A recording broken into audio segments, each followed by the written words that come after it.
बहुत पुराने जमाने की बात है। वो दौर जब नगर ऊंची ऊंची दीवारों से घिरे रहते थे, बड़े बड़े दरवाजों पर पहरेदार खड़े होते और राजाओं के महलों में वैभव और ऐश्वर्य के दीप जलते।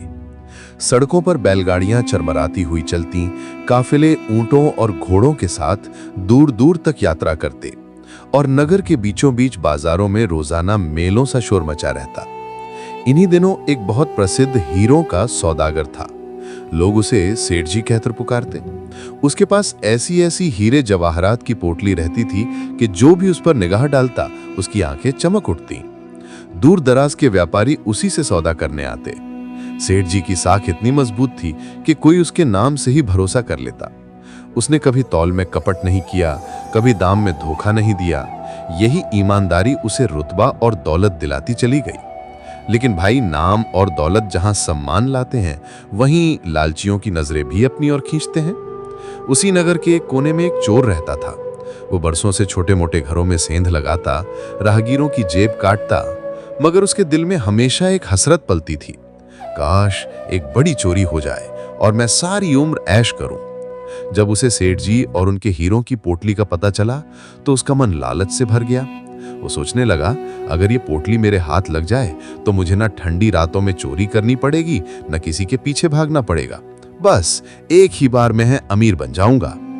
सोचते सोचते उसने ठान लिया कि अब चाहे कुछ हो, सेठ जी का पीछा करेगा और मौका मिलते ही पोटली उड़ा लेगा।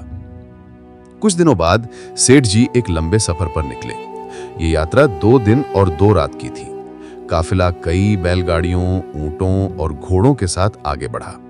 रास्ता कभी धूल भरा मैदान था तो कभी घना जंगल। दिन ढलते ही कारवां सराय में पड़ाव डाला जाता, आग जलाई जाती, खाना पकता और फिर सब नींद में डूब जाते। चोर भी चुपके से काफिले के पीछे पीछे चल पड़ा। सेठ जी दूर से ही पहचान गए कि यह आदमी साधारण मुसाफिर नहीं, इसकी आंखों में कुछ और ही नियत छुपी है। मगर उन्होंने चुप्पी सार ली। वो जानते थे कि शांति और धैर्य से भी बड़ा युद्ध जीता जा सकता है। पहली रात काफिला जंगल के किनारे ठहरा।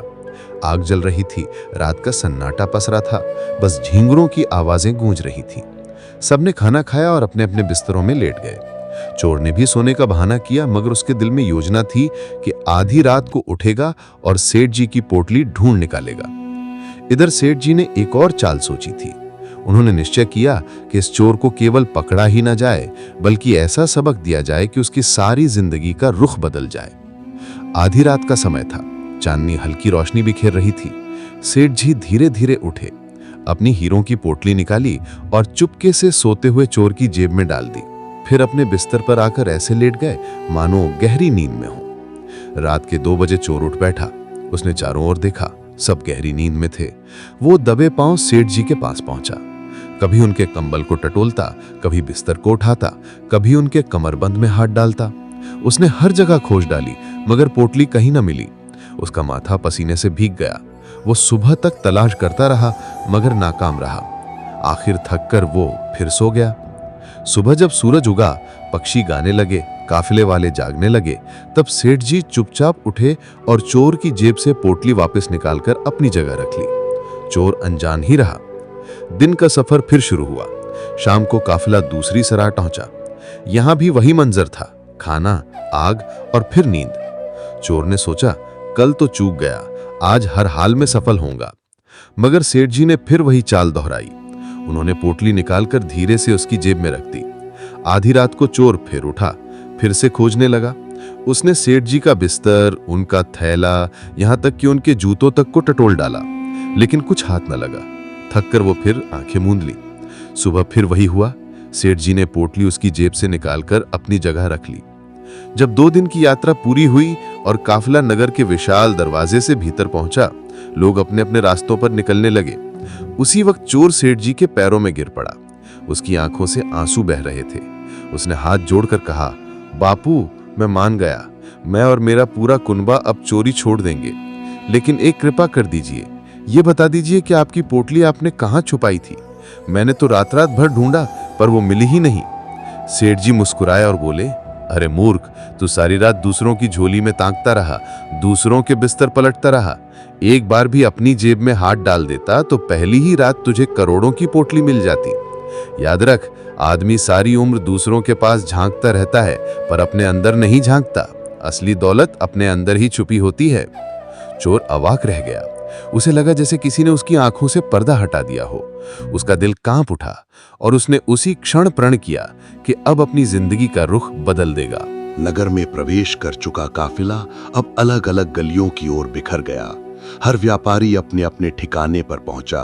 कोई अपना माल गिनने लगा, कोई परिवार से मिलने दौड़ा, कोई थका हारा सीधा बिस्तर पर जा गिरा।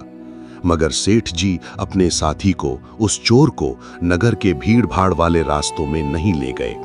वे उसे सीधे नगर के पुराने बाग की ओर ले चले। उस बाग में सदियों पुराने पीपल और बरगद के वृक्ष थे। हवा में खिले हुए चमेली के फूलों की खुशबू खुली हुई थी। बीच में एक पुराना कुआं था जिसके चारों ओर बच्चे खेलते रहते थे। सेठ जी एक विशाल बरगद के नीचे आकर बैठ गए और चोर को भी वहीं बैठने का इशारा किया। सेठ जी ने उसकी ओर देखा। उनकी निगाहें गहरी थीं, जैसे किसी ने भीतर तक झांक लिया हो। उन्होंने धीमे स्वर में कहा, बेटा, तुम्हें देखकर मुझे अपना अतीत याद आ जाता है। जब मैं युवा था तब मैंने भी कई बार लालच में कदम डगमगाए, लेकिन मैंने सीखा कि लालच की राह अंत में केवल अंधेरे गड्ढों तक ही ले जाती है। तुम 2 रातें जागे, मेरी पोटली खोजते रहे, मगर तुम्हारे हाथ खाली रहे, और वो पोटली तो तुम्हारी जेब में ही पड़ी थी। सोचो, जिंदगी भी इसी तरह है।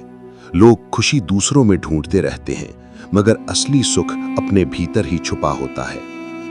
चोर की आंखों से आंसू टपकने लगे। उसने कांपती आवाज में कहा, सेठ जी, आपने मुझे पकड़वाया नहीं, बल्कि मुझे आईना दिखाया। मैं मान गया कि मैं गलत था, लेकिन अब मैं क्या करूं? मेरा परिवार, मेरा खानदान तो सालों से चोरी डकैती में लगा रहा है।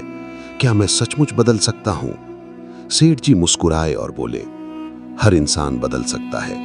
नदी का पानी हमेशा बहता है, वही पानी गंदगी भी बहा ले जाता है। अगर तू चाहे तो तेरी जिंदगी भी साफ हो सकती है, लेकिन इसके लिए तुझे मेहनत करनी होगी, सच्चाई अपनानी होगी और अपने भीतर की आवाज सुननी होगी। उस दिन के बाद सेठ जी ने चोर को अपने साथ ही रख लिया, लेकिन उन्होंने उसे नौकर नहीं माना, बल्कि एक शिष्य की तरह देखा। वे उसे नगर के बाजारों में ले गए। बाजार का दृश्य निराला था। कहीं रंग बिरंगे कपड़े टंगे थे, कहीं लोहार की भट्टी से चिंगारियां निकल रही थीं, कहीं मिट्टी के घड़े और सुराही बिक रही थीं, कहीं मीठी जलेबी की खुशबू फैली हुई थी। ढोल नगाड़ों की आवाज, ऊंटों की घंटियों की झंकार और बच्चों की खिलखिलाहट सभी मिलकर ऐसा माहौल बना रहे थे मानो कोई उत्सव हो।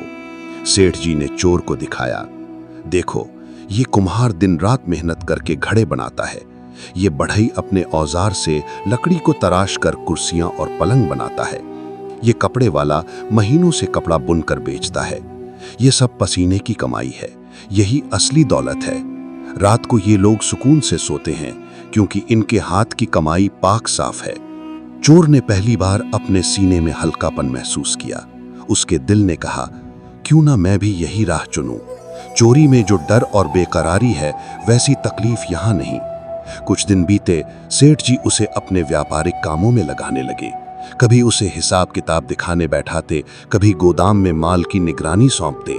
पहले तो लोग ताज्जुब करते। कोई कहता, सेठ जी, ये तो चोर है, इस पर भरोसा मत कीजिए। कोई कहता, कहीं ये मौका पाकर भाग न जाए। लेकिन सेठ जी ने सबको शांत किया। जिस दिल को मौका मिले वो सुधर भी सकता है। इंसान की असली पहचान उसका आज है, ना कि बीता हुआ कल। धीरे धीरे चोर ने अपनी आदतें बदलनी शुरू की। जब भी लालच उठता, वो सेठ जी के शब्द याद करता, असली पोटली दिल के अंदर है, और उसका मन स्थिर हो जाता। एक बार नगर में एक विशाल मेला लगा। दूर दूर के व्यापारी वहां आए। सेठ जी ने भी अपने हीरे जवाहरात वहां सजाए। उन्होंने चोर को अपने पास खड़ा किया और कहा, देखो बेटा, ये है सच्चा व्यापार। यहाँ भरोसा बिकता है। लोग मुझे जानते हैं, इसलिए मेरे माल को बिना शक खरीदा करते हैं। चोर ने चारों ओर देखा। कोई कपड़े खरीद रहा था, कोई मसाले, कोई खिलौने। लोग दाम चुकाकर सामान ले जाते और खुशी खुशी अपने घर लौटते। उस रात जब मेला समाप्त हुआ और सब अपने अपने घर जाने लगे, चोर ने चुपचाप सेठ जी से कहा, बापू, आज पहली बार मुझे चैन मिला। मैंने देखा कि ईमानदारी में जो मिठास है वो चोरी में कभी नहीं थी। सेठ जी ने सिर हिलाकर कहा, याद रखो बेटा, दौलत वही है जो दिल को सुकून दे। चोरी से जेब भर सकती है लेकिन नींद छीन लेती है। मेहनत से जेब चाहे थोड़ी भरे मगर नींद मीठी आती है। ये सुनकर चोर का दिल दृढ़ हो गया। उसे लगा जैसे उसके भीतर कोई नया दीपक जल उठा हो। अब वो तय कर चुका था कि अपनी जिंदगी का हर कदम मेहनत और ईमानदारी की राह पर ही बढ़ाएगा। मेले की वो रात चोर के जीवन की सबसे बड़ी रात थी। उसके दिल में जैसे कोई नई कोपल फूटी हो। वर्षों से जो अंधकार भीतर जम चुका था, उसमें पहली बार एक दिया जला। अगली सुबह जब सूरज की किरणें नगर की हवेलियों और छतों पर पड़ी, तो चोर सेठ जी के पास आया और हाथ जोड़कर बोला, बापू, अब मैं आपकी दी हुई सीख को अपने जीवन का आधार बनाना चाहता हूं। मुझे काम बताइए, मैं तन मन से लग जाऊंगा। सेठ जी ने मुस्कुराकर उसकी ओर देखा और कहा, बेटा, काम सीखने के लिए पहले मन को स्थिर करना होता है। मन भटकेगा तो हाथों का हुनर भी भटकेगा। आज से तुम मेरे हीरे जवाहरात संभालोगे, लेकिन किसी तिजोरी में नहीं, अपने विश्वास में। याद रखो, ईमानदारी से बड़ा कोई किला नहीं। उस दिन से चोर ने पूरी लगन सेठ जी की सेवा में लगाई। सुबह उठकर सबसे पहले दुकान की सफाई करता, फिर बाजार में जाकर छोटे मोटे सामान लाता और फिर ग्राहकों के आने पर विनम्रता से उनका स्वागत करता। पहले जिन हाथों से वो चोरी करता था, अब वही हाथ ग्राहकों को पानी पिलाते और माल पैक करके देते। दिन बीतते गए। नगर के लोग भी धीरे धीरे उसकी बदलती सूरत देखने लगे। जो पहले उसकी शक्ल से घबराते थे, अब वही उसे सम्मान से देखते। बच्चे उसके पास आकर खिलौने मांगते और वो प्यार से उनकी हथेली पर गुड़ चने रख देता। औरतें कहती, देखो कैसा नेक दिल हो गया है। पहले ये नगर का डर था, अब ये नगर की शान है। एक दिन नगर में अफवाह फैल गई कि पास के गांव में डाकुओं ने डेरा डाल लिया है। व्यापारी घबराने लगे। कई लोगों में अपना माल छुपाना शुरू कर दिया। सेठ जी ने अपने शिष्य से कहा, बेटा, असली परीक्षा का समय आ गया है। देखना, जब भय सामने हो तो दिल की नीयत खुलती है। डाकुओं का लालच देखना, मगर अपने दिल का आईना मत खोना। चोर ने दृढ़ स्वर में उत्तर दिया, बापू, अब मेरे दिल में कोई डगमग नहीं है। चाहे डाकू आ जाएं, मैं आपकी अमानत की रक्षा करूंगा, भले अपनी जान क्यों न चली जाए। और सचमुच कुछ ही दिनों में डाकुओं का दल नगर पर टूट पड़ा। बाजार में अफरा तफरी मच गई। लोग इधर उधर भागने लगे। लेकिन चोर, जो अब शिष्य बन चुका था, दुकान के सामने खड़ा हो गया। उसने डाकुओं से कहा, यह माल मेरे बापू का है, इस पर तुम्हारा कोई हक नहीं। अगर छीनना ही है तो पहले मुझे कुचलना होगा। डाकू उसकी दृढ़ता देखकर चौंक गए। जो आदमी कभी खुद चोरी करता था, वही आज रक्षा में खड़ा था। उसकी आंखों में ऐसी सच्चाई थी कि डाकू एक पल को सहम गए। तभी नगर के और लोग भी उसके साथ आ खड़े हुए। सबने मिलकर डाकुओं को खदेड़ दिया। उस दिन नगर में उसकी जय जयकार हुई। लोग कहते, जिसे हम चोर कहते थे, वही आज हमारा रक्षक बन गया। सेठ जी की आंखें नम हो गईं। उन्होंने अपने शिष्य को गले लगाते हुए कहा, बेटा, अब तूने साबित कर दिया कि असली पोटली तेरे दिल में है। अब तू गरीब नहीं, बल्कि सबसे बड़ा मालिक है, अपने आत्मा का मालिक। समय के साथ वो चोर नगर का सम्मानित व्यापारी बन गया। सेठ जी ने धीरे धीरे अपने व्यापार का बोझ उसी पर डाल दिया। लेकिन वो आदमी अब भी विनम्र रहा। वो अक्सर बच्चों को बुलाकर कहानी सुनाता, मैंने 2 रातें अपनी ही जेब टटोली नहीं और दौलत मेरे पास ही थी। जिंदगी भी ऐसी है, सुख बाहर नहीं, भीतर ही छुपा होता है। जो इसे पा लेता है, वही सच्चा अमीर होता है। नगर में लोग अब उसे सेठ बालक दास के नाम से जानने लगे। उसकी ईमानदारी और विनम्रता की मिसाल दी जाने लगी और वो खुद हर बार मुस्कुराकर कहता, ये सब मेरे बापू सेठ जी की देन है। उन्होंने मुझे सिखाया कि अपनी ही जेब में झांकना सीखो, अपनी ही आत्मा में रोशनी जलाना सीखो। इस तरह वो कहानी जो चोरी से शुरू हुई थी, अंत में एक महान शिक्षा पर समाप्त हुई कि इंसान का असली खजाना बाहर नहीं, उसके अपने भीतर है।